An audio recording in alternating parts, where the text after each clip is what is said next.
Memberantas kasus money laundering alias pencucian uang makin menantang dengan makin banyaknya modus yang dilakukan. Nah, bisakah pencucian uang ini benar-benar diberantas terutama di pemerintahan? Kita akan bahas pagi ini bersama Direktur Selyos Bima Yudhistira. Mas Bima, halo selamat pagi Mas.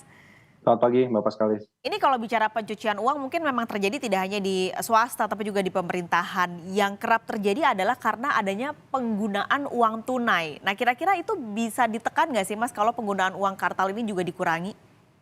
Iya, jelas ya. Jadi kalau uang tunai dalam bentuk cash keras, bukan melalui transfer dari perbankan, ini akan sulit ditelusuri. Nah, banyak perilaku-perilaku yang koruptif, kemudian gratifikasi, itu salah satu jalur agar tidak diketahui penegakan hukum, itu lewat penggunaan uang kertas. Oleh karena itu memang bagus kalau memang sudah didorong misalnya dan dipercepat pengesahannya dari RUU pembatasan transaksi uang kartal. Kalau perlu bukan 100 juta, sebelumnya kan 100 juta rupiah, di atas 100 juta rupiah itu harus transaksi lewat perbankan. Nah, jadi kalau bisa 50 juta rupiah misalnya, jadi batasannya 50 juta rupiah ke bawah masih diperbolehkan transaksi misalnya untuk pedagang-pedagang kecil ya, untuk pelaku-pelaku usaha tertentu itu masih digunakan 50 juta ke bawah transaksi lewat uang kertas.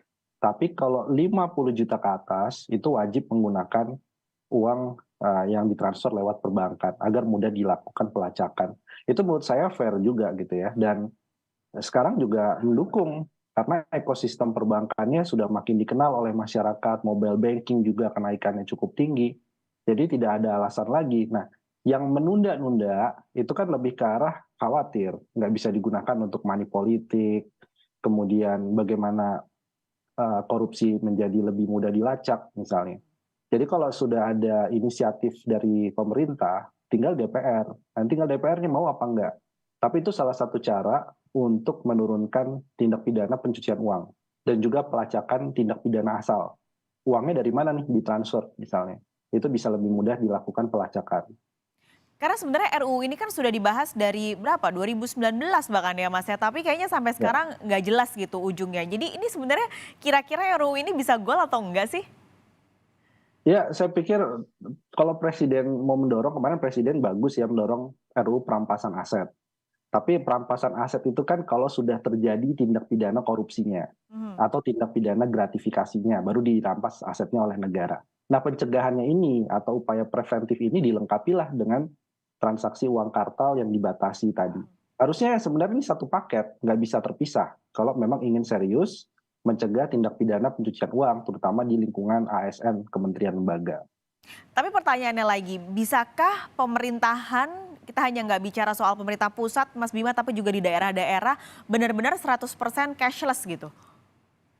Ya, bukan cashless, makanya tadi ada batasannya misalnya Hmm. 50 juta rupiah ya, atau 100 juta rupiah lah, itu masalah nominalnya. Tetapi artinya apa? Artinya masyarakat yang masih menggunakan cara-cara tradisional di pasar-pasar tradisional, misalnya UMKM kecil, itu tidak akan terganggu dengan adanya perubahan batas minimum nominal untuk ditransfer ke perbankan misalnya. Hmm. Jadi itu nggak ada urusannya dengan masyarakat kecil, silakan aja bertransaksi, toh transaksinya kan transaksi yang relatif misalnya di bawah 50 juta atau di bawah 100 juta rupiah. Nah, tapi ini akan sangat sekali berimbas. Begitu ada pihak yang memaksakan diri melakukan transaksi di atas nominal tertentu, nggak mau lewat perbankan. Maka itu timbul pertanyaan. Nah, itu ada sanksinya, Hmm. ada kemudian pengejarannya, apakah SPT-nya sudah dilaporkan, hartanya sudah sesuai misalnya, untuk transaksi apapun. Jadi kalau hari ini masih ada yang bawa misalnya ya satu kantong plastik atau bawa dari tas ransel uang pecahan 50.000, pecahan 100.000 rupiah, itu di atas 100 juta rupiah, itu aneh sebenarnya. Di pedesaan pun juga begitu.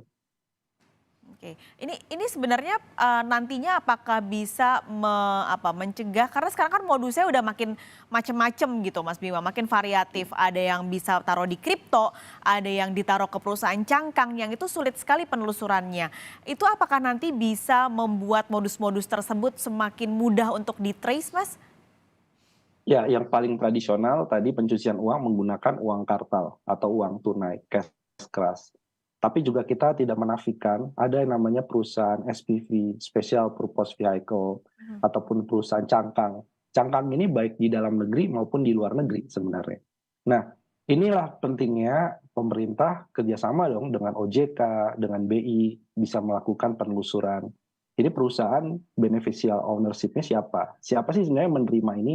Uang modal aslinya itu dari bisnis apa? Nah, itu kemudian yang bisa dilakukan kerjasama untuk pencegahan.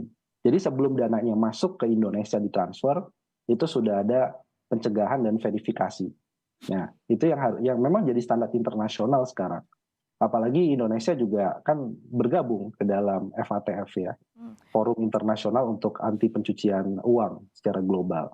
Nah, itu sebenarnya sudah ada, nah tinggal kemudian dikembangkan lagi. Sekarang yang jadi tantangan kalau cangkang itu sudah mulai ada ketat, ini soal kripto tadi betul sekali Mbak Paskalis. Mmm. Jadi masalah aset kripto ini juga banyak yang menggunakan untuk hal-hal yang sifatnya ilegal. Meskipun tidak semua, ada yang minatnya memang investasi. Mhm. Tapi untuk yang tujuan ilegal ini memang harus ada kerjasama antar negara, khusus untuk pengawasan aset digital. Kalau yang kerja sama pemerintah dengan BI dan OJK itu berarti sampai sejauh ini belum ada ya? Sudah ada, pasti ada, sudah ada kerjasama itu. Nah, cuman maksudnya aturan-aturan teknis yang mencegah perusahaan cangkang tadi, kemudian juga kejelasan siapa beneficial ownership-nya, dan penyidikan dan penelusuran, itu yang perlu kemudian harus lebih serius lagi. Karena kan waktu itu kita sempat heboh dengan Panama Papers. Ya. Banyak nama-nama pejabat, banyak nama pengusaha juga masuk dalam Panama Papers. Kemudian berulang lagi tuh ada Paradise Papers dan papers-papers yang membuka bahwa banyak kejahatan-kejahatan keuangan atau penggelapan pajak itu yang menggunakan perusahaan cangkang. Tapi tantangannya nggak sesederhana itu, Mhm. karena beberapa perusahaan cangkang di Bahama, di Virgin Island misalnya, atau di Panama sendiri, itu adalah perusahaan-perusahaan yang memang dilindungi oleh negara mereka.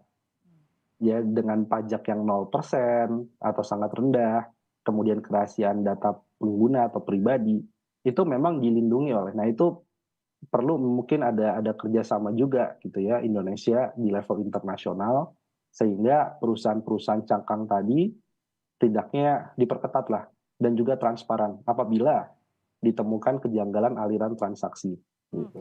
Mungkin kalau untuk memasuki wilayah, negara lain tadi Mas Bima bilang juga agak sulit, tapi bisa nggak sih Mas dibuat, jadi di dalam negeri dulu transaksinya ketahuan sehingga dia nggak bisa keluar dananya dari Indonesia, itu nanti bisa nggak sih dibuat aturan seperti itu? Bisa kejelasan siapa penerimanya, siapa pengirimnya. Saya pikir perbankan pun juga sekarang bikin buku tabungan pun juga relatif panjang gitu, syarat-syaratnya gitu ya.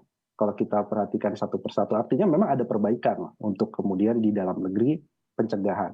Tapi saya pengen ingatkan juga gitu ya kepada masyarakat. Kadang-kadang begini, kadang-kadang masalah pencucian uang itu bukan sesama elit gitu ya, atau misalkan sesama tindak pidana pelaku korupsi yang sama-sama mengetahui, kadang-kadang menggunakan nama office boy, menggunakan nama ART-nya gitu ya, atau pembantu rumah tangga misalnya, atau masyarakat yang tidak tahu menahu disuruh bikin tabungan, ditransfer di situ, Mhm. tapi tidak boleh melihat saldonya, tidak boleh melakukan penarikan, hanya yang boleh menarik adalah yang mentransfer pencucian uang itu. Nah, bagi masyarakat juga penting nih, kalau ada dana transfer yang tidak jelas, tiba-tiba masuk misalnya gitu ya 100 juta, ini dari mana saya nggak pernah melakukan transaksi gitu, nggak berkaitan dengan pekerjaan. Nah itu segera melaporkan kepada perbankan, jangan-jangan dipakai datanya tadi untuk transaksi pencucian uang. Nah jadi harus dari perbankan iya, tapi dari sisi nasabahnya juga jangan mau dijadikan sebagai modus ataupun instrumen pencucian uang. Oke, karena itu nantinya bisa ujung-ujungnya ikut terciduk atau ikut, dalam, kasus dan terlibat berarti, Mas Bima ya kalau dia mengiyakan permintaan tersebut? Iya iya pastinya akan jadi tersangka juga. Oke. Kalaupun tidak jadi tersangka misalkan dia tidak tahu menahu ya, banyak kejadian ada kendaraan mewah didaftarkan misalnya di orang miskin gitu ya, Mhm. KTP-nya orang miskin diambil tanpa pengetahuannya, tapi kan tetap merepotkan. Kalau misalkan bisa diketahui sebelumnya apa niat dan motif misalnya menitipkan uang ataupun pinjam KTP nama kendaraan. Oke, catatan bagi masyarakat tentunya supaya tetap awas dan waspada jika ada hal-hal aneh seperti tadi untuk segera dilaporkan. Mas Bima, terima kasih sudah ngobrol-ngobrol pagi ini di Ya, baik. Kompas Bisnis. Sehat selalu, Mas.